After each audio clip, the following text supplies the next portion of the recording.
It's time to officially meet the latest from Apple, the iPhone XS and the iPhone XS Max.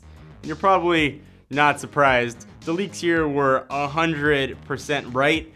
We could pour one out for the former Plus. It's been replaced now with the Max name, and man, that naming scheme, pairing a Roman numeral with a letter. Not to mention, is it the iPhone XS, the iPhone XS, the iPhone extra small, whatever you want to call it, here they are. And there's a lot that's packed inside of these. It definitely is an S-tier upgrade since, there's an S in the name.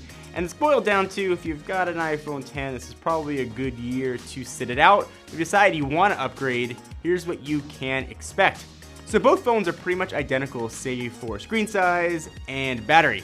So the iPhone XS is essentially the same as the iPhone X when it comes to screen size. 5.8 inches, it's all OLED with the same curved screen. The notches are still there, resolution of 2436 by 1125.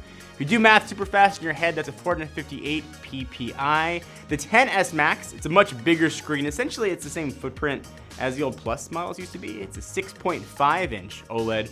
For comparison, the Note 9 is 6.4 inches, so just 0.1 inches bigger than that. The 2688 by 1242 resolution, 458 ppi, but they look identical, just screen sizes here. The displays on both are better, as you'd expect. Both now have a 120 Hz touch-sensitive layer, so things just look really smooth when you do it.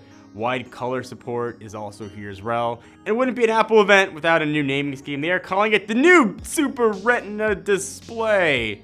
What is new though is at least one color. Joining the classic stable now of space gray and silver, we got gold.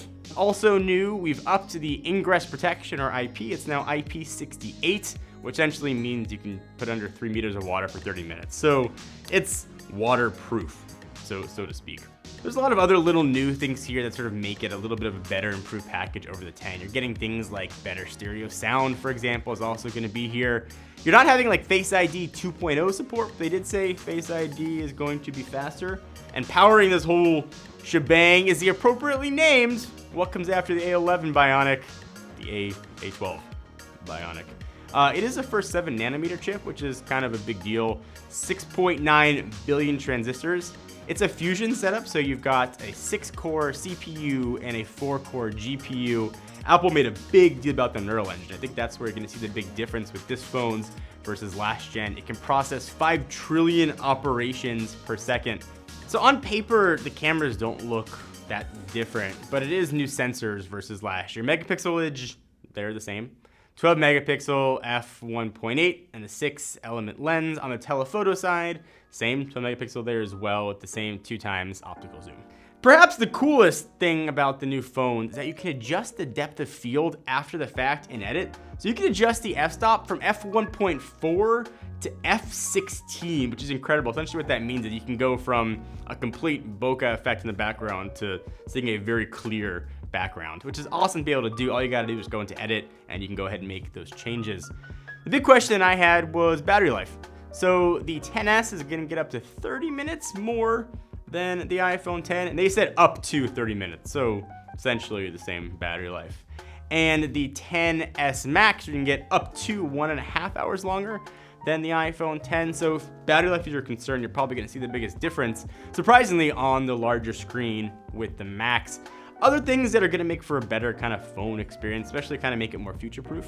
Gigabit class LTE, and a ton of band support, which is a big deal, especially if you're with T-Mobile. Speaking of carriers, dual SIM, but it's not like you'd expect with 2 SIM slots, unless you live in China, in which case you will get one. They're doing 1 traditional SIM and 1 eSIM slot, which essentially you can make to be whatever you want. They've been shipping eSIMs for a while in iPads and the Apple Watch. All right, so when it comes to storage size, a little bit has changed here. Still available in 64, 256, and now for the first time, 512 gigabytes, which is a lot of storage to have on your phone. These are not the only phones that Apple announced. If you want to see the new iPhone XR, make sure you subscribe, hit the link down below. We'll link to that video as soon as that goes up. When it comes to pricing, iPhone XS starts at $999, and the XS Max, a little bit on the expensive side, coming in at $1099.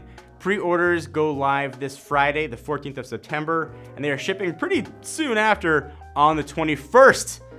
So those are the new iPhone 10s, and it took me a lot of practice to not say iPhone XS or any other names, but I think I made it through the whole video without doing it. What do you guys think? Leave it in the comments down below and let us know. And of course, give the video a thumbs up. We appreciate it.